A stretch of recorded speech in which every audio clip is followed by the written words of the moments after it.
আসসালামু আলাইকুম। আমি মুনমুন আক্তার, ঢাকা বিশ্ববিদ্যালয়ে জাপানি ভাষা ও সংস্কৃতি বিভাগের শিক্ষার্থী। বর্তমানে আমি জাপানের মেক স্কলারশিপ নিয়ে জাপানের ওসাকা বিশ্ববিদ্যালয়ে মাস্টার্সে পড়াশোনা করতে যাচ্ছি।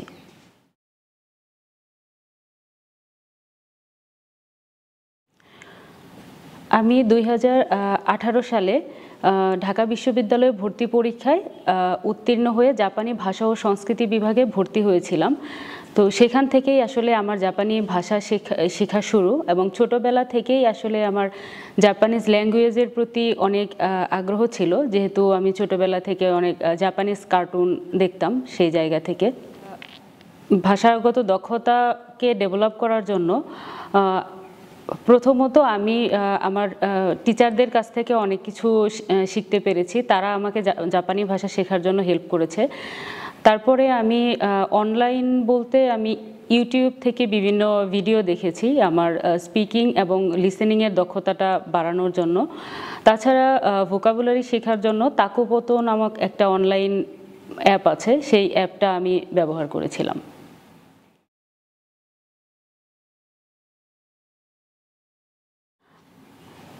আমার জাপানি ভাষা ও সংস্কৃতি বিভাগে পড়তে পড়তে আমার জাপানের কালচার নিয়ে ব্যাপক আগ্রহের তৈরি হয়, এবং আমি মনে করেছি যে মেক স্কলারশিপে যদি আমি জাপানে যেতে পারি এবং সেখানের নেটিভ পরিবেশে থেকে আমি জাপানের এই কালচারগুলো দেখতে পারি এবং সেটা নিয়ে গবেষণা করতে পারি, সেটা আমার জন্য খুবই একটা ইন্টারেস্টিং বিষয় হবে।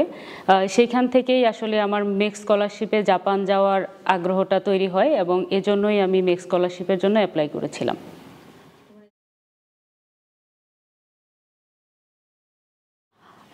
স্কলারশিপের জন্য প্রথমে আমি সার্কুলারটা পেয়েছিলাম আমার বিভাগীয় প্রধানের মাধ্যমে। তারপরে আমার ডিপার্টমেন্টে প্রাথমিক একটা সিলেকশন হয়, সেখানে আমি প্রাথমিকভাবে সিলেক্ট হয়েছি। তারপরে এম্বাসিতে আমাদের 200 মার্কের একটা রিটেন পরীক্ষা হয়েছিল। সেখান থেকে আমাদেরকে রিটেন পরীক্ষায় সিলেকশন হওয়ার পরে আমাদের ইন্টারভিউ হয়। সেই ইন্টারভিউতেও আবার একটা সিলেকশন প্রসেসের মাধ্যমে আমাদের 12 জনকে সিলেক্ট করা হয়েছিল।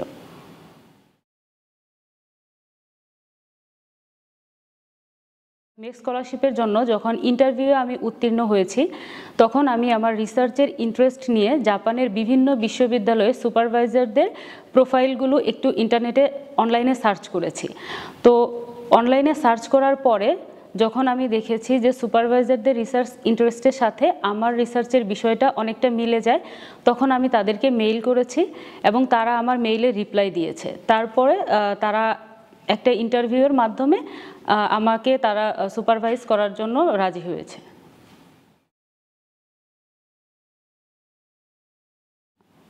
মেক স্কলারশিপে পরীক্ষা আমি জানতাম যে এটা ইংরেজির জন্য 100 মার্ক এবং জাপানিজের জন্য 100 মার্ক ছিল।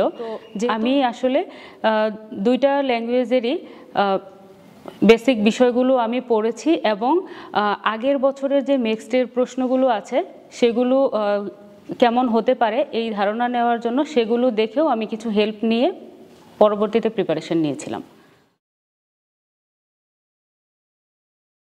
আমার জন্য আমি মনে করব যে লিখিত পরীক্ষা দেওয়ার যে বিষয়টা বা আসলে পাশ করতে পারবো কি পারবো না, এই বিষয়টা একটু কঠিন মনে হয়েছে এবং এটা নিয়ে অনেকটা টেনশনের মধ্যে ছিলাম। মেক স্কলারশিপ নিয়ে জাপানে যাওয়ার পরে আমি সেখানে মাস্টার্সে পড়াশোনা করব, এবং পড়াশোনার পাশাপাশি আমি যেহেতু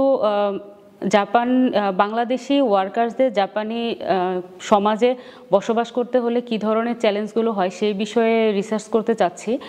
তো এজন্য আসলে জাপানের যে নেটিভ কমিউনিটি এর সাথে আমি আসলে মিশতে চাই, এবং তাদের সাথে মিশে আমি বিভিন্ন বিষয়ে আমার অভিজ্ঞতা অর্জন করতে চাই, এবং পরবর্তীতে সেটা আমি আমার রিসার্চের কাজে ব্যবহার করতে চাই। ফিউচার প্ল্যান হচ্ছে জাপান বাংলাদেশ সম্পর্ক এবং আন্তঃসাংস্কৃতিক যে ভিন্নতাগুলো আছে সেই বিষয়গুলো নিয়ে গবেষণা করা এবং এই বিষয়ে কাজ করা।